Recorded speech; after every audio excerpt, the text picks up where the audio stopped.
Tenemos noticias esta noche. Hace unos 20 días le dijimos que le íbamos a volver a convocar. Está el doctor Juan Carlos Martínez con nosotros. ¿Cómo le va, doctor? Buenas noches. ¿Cómo estás, Marcelo? Muchas gracias por la invitación. Bueno, hace unos días vino a hablar de estrés. Así es. La idea de estos encuentros es salirnos un poquito de la agenda de noticias diarias, de la agenda de noticias de la vorágine que nos lleva todos los días, para charlar un rato, reflexionar sobre temas que hacen a la calidad de vida, que hacen a la salud. Y bueno, hoy hemos preparado otro de los temas que también, como el estrés, está con alta preocupación en la salud por la cantidad de casos que uno percibe o conoce que hay. El tema de la depresión. Hoy vamos a hablar de depresión. En primer lugar, ¿cuál es la prevalencia de la depresión? Así es, en realidad es una enfermedad mucho más frecuente de lo que uno a lo mejor puede parecerle, ¿no? Las estadísticas aproximadamente dicen que entre el 13 al 17%... Podemos ver tenemos una primera placa, sí, vemos sí, la primera placa en donde habla de la prevalencia de la depresión, en donde vemos que entre el 13 y el 17% aproximadamente de las personas pueden tener un episodio depresivo en su vida. Uh-huh. Si nosotros a eso le agregamos pacientes ambulatorios con alguna otra enfermedad médica, vemos que llegamos hasta un 20%. Y si le agregamos un paciente internado, hasta superamos el 30% de las patologías. Claro. Por supuesto que, en términos generales, cuando un paciente tiene un episodio depresivo, en general de 3 pacientes, 2 vuelven a recurrir, o sea, vuelve a tener un segundo episodio depresivo.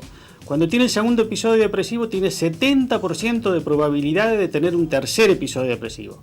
Y si tiene un tercer episodio depresivo, tiene un 90% de probabilidad de tener un cuarto episodio. Claro, es una cuestión grave. Es decir que la persona que está enferma y más complicada su enfermedad tiene más posibilidad de estar depresivo. Así es, por supuesto. Porque decía, los ambulatorios y los internados ahí crece sustancialmente. Exactamente. Yo puedo nombrar patologías que todos la conocemos, como por ejemplo es más prevalente la depresión en pacientes hipotiroideos, es más prevalente la depresión en pacientes con infartos agudos de miocardio y en pacientes post-accidentes cerebrovasculares. Allí, ahí se da la mayor estadística. Exactamente.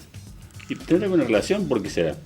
Bueno, en realidad cuando se producen los trastornos accidentes cerebrovasculares hay muchas partes de las neuronas cerebrales Dañadas, que claro. exactamente dejan de trabajar, con lo cual la cantidad de neurotransmisores químicos empieza a disminuir y el síntoma posterior es ese. ¿Es un problema de hombres, de mujeres, de jóvenes, de adultos mayores? Porque siempre se dice que la depresión está asociada a la vejez, pero hay mucha gente joven deprimida también. Así es, sí, hay mucha gente joven, inclusive muchos niños deprimidos.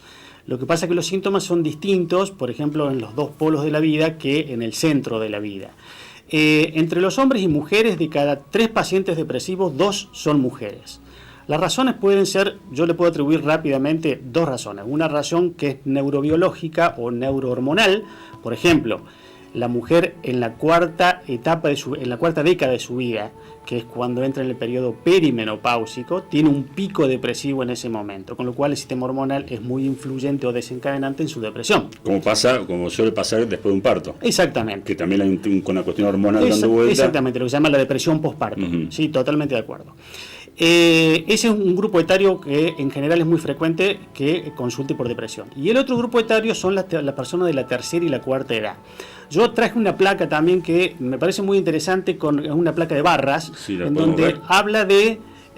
no es esa. Es una placa de barras en donde yo planteé el aumento poblacional que en la Argentina ha sido en los últimos años del 39%. Uh-huh. Pero las personas que tienen más de 65 años ha aumentado cerca del 89%, y los que tienen más de 85 años han aumentado el 231%, claro. Con lo cual es cada vez más el rango de personas de la tercera, y llamémosla de la cuarta edad, si vale la expresión. Si nosotros tenemos como parámetro que ese grupo etario va a ser aproximadamente el 30% de la población dentro de muy pocos años, claro. Y que de ese porcentaje el 30% son pacientes deprimidos, solamente en Río Cuarto tenemos 15.000 ciudadanos riocuartenses con riesgo de ser deprimidos. Con riesgo de ser depresivos de más de 65 años. Claro, es un número impactante, ¿no? Impactante. Yo creo que es un problema de salud pública grande. Claro, un problema de salud pública grande, Así ¿no? es. Por ahí se asocia la depresión con la tristeza, con la melancolía. ¿Tiene algo que ver? ¿Son iguales? ¿Son cosas distintas? Así es, muy buena la pregunta porque en realidad son cosas muy distintas y se le confunde frecuentemente. Claro, porque es muy común escuchar a alguien que está triste, estoy con una depresión, y por ahí no es tan así, es como el resfrío y la fiebre, y la gripe, ¿no? Cuando dices estoy engripado y cuando estás resfriado, nada más. Así es. Yo creo que muchas veces se utiliza el término depresivo, pero se lo mal usa y se lo sobreusa muchas veces. La tristeza es un síntoma. La depresión es un síndrome, o sea, es un conjunto de síntomas que es mucho más amplio que una simple tristeza. Lo podría plantear así: no todo paciente depresivo tiene tristeza y no todo paciente triste es depresivo. Claro. Con respecto a los síntomas de la depresión, sí puede existir que generalmente hay dos grandes síntomas. Uno de ellos es la sensación de tristeza y otro la pérdida de interés o placer por cosas que antes sí le interesaban. Claro, como persona. El que leía y dejó de leer. Exactamente, el que iba a comer un asado con los amigos y dejó de hacer, asado. Como el que iba a ver la carrera de caballo y no fue más. Exactamente, esa pérdida de interés es muy común, sobre todo en las personas de la tercera edad. La persona de la tercera edad es muy difícil que nos diga me siento triste. Es más común que presente pérdida de interés. Por supuesto que estos síntomas también se acompañan con ansiedad, con angustia, con inapetencia. El paciente suele perder el 5% de su peso corporal aproximadamente. Claro, porque no hay hambre. Exactamente. Dentro de la pérdida de interés, una de ellas es esa. El paciente empieza a descansar muy mal, no duerme, empieza a tener pensamientos recurrentes negativos sobre su vida, sobre el entorno, etcétera. Juan Carlos, la depresión tomada como una enfermedad biológica, mental, ¿cómo se trata? O sea, ¿tiene tratamiento? Sí, en realidad tiene tratamiento y tiene muy buen tratamiento. Y eso de que cómo es el enfoque que realmente se le hace, en realidad se le hace un enfoque integral al paciente. El paciente no puede planteárselo solamente desde la cuestión biológica, pero sí, yo en realidad trato de explicarle a los pacientes que cuando hablamos de problemas mentales estamos hablando muchas veces de problemas neuroquímicos, porque recién dijimos, por ejemplo, el caso de las mujeres, que muchas veces por problemas de neurotransmisores se pueden llegar a deprimir a causa de un problema hormonal previo, por ejemplo. Claro. ¿Sí? Entonces, el tratamiento generalmente va acompañado de un tratamiento psicológico, un tratamiento psicofarmacológico, que en mi opinión es indiscutible el tratamiento psicofarmacológico, y explico por qué. Porque el paciente cuando se deprime, aunque la causa sea externa, él ha tenido la predisposición previa para modificar su neurotransmisión química y desencadenarle el cuadro. Claro, la medicación viene a acomodarle la neurotransmisión química desacomodada. Exactamente, muy bien. Una medicación siempre bien indicada, bien dada, bien controlada por un psiquiatra, que son los especialistas en este tipo de patologías, es lo mejor que le puede pasar a un paciente. Tenemos que desmitificar esta cuestión de los psicofármacos, porque en última instancia el planteamiento que yo hago es: un psicofármaco es tan malo como una aspirina, siempre y cuando no sea bien controlada. Claro, si está mal tomada, sin control, causa el mismo efecto dañino, ¿no? Exactamente. Como para cerrar el final, primero, ¿se cura la depresión? Y segundo, te hago dos preguntas en una. ¿Cómo tiene que estar el entorno familiar de la persona que está deprimida? Digo, ¿cómo hay que tratarlo? Porque por ahí uno, desde el desconocimiento científico, no sabe. Totalmente, sí. Cae una persona a la casa con un diagnóstico de depresión que le dio un psiquiatra, medicación, y uno no sabe cómo tratarlo, en realidad.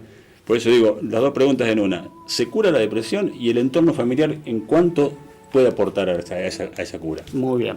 A la primera pregunta de si se cura, yo te diría que se trata, y se trata muy bien, a excepción de estos primeros casos en donde yo dije que una sola persona de cada 3 tiene un solo episodio depresivo y no repite más en su vida.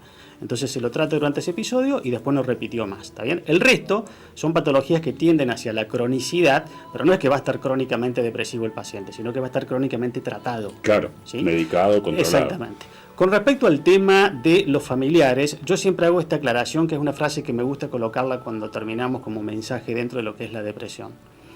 No se deprime quien quiere, sino quien puede. Esto significa que cuando un paciente está en cama, cuando está angustiado, cuando llora, cuando no se quiere levantar, muchas veces el familiar, con un buen tino afectivo, le dice: dale, ponele voluntad, salí, yo te acompaño, y en realidad le está pidiendo voluntad, que es algo que precisamente el paciente no lo tiene, y es cuando el paciente se siente más incomprendido. Por lo cual yo siempre le digo a los familiares, en los primeros tiempos no le pidan voluntad, ya con el tiempo, a medida que vaya mejorando, el paciente va a ir saliendo solo.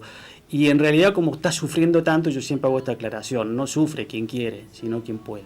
¿Cómo dijo de la frase, ya parezco Fantino, cómo dijo de la frase no se deprime quién? No se deprime quien quiere, sino quien puede. La dejamos como frase final. Sí, Gracias, Juan Carlos, por venir, muy amable. Gracias a vos, Marcelo. El doctor Juan Carlos Martínez, la pausa, ya venimos.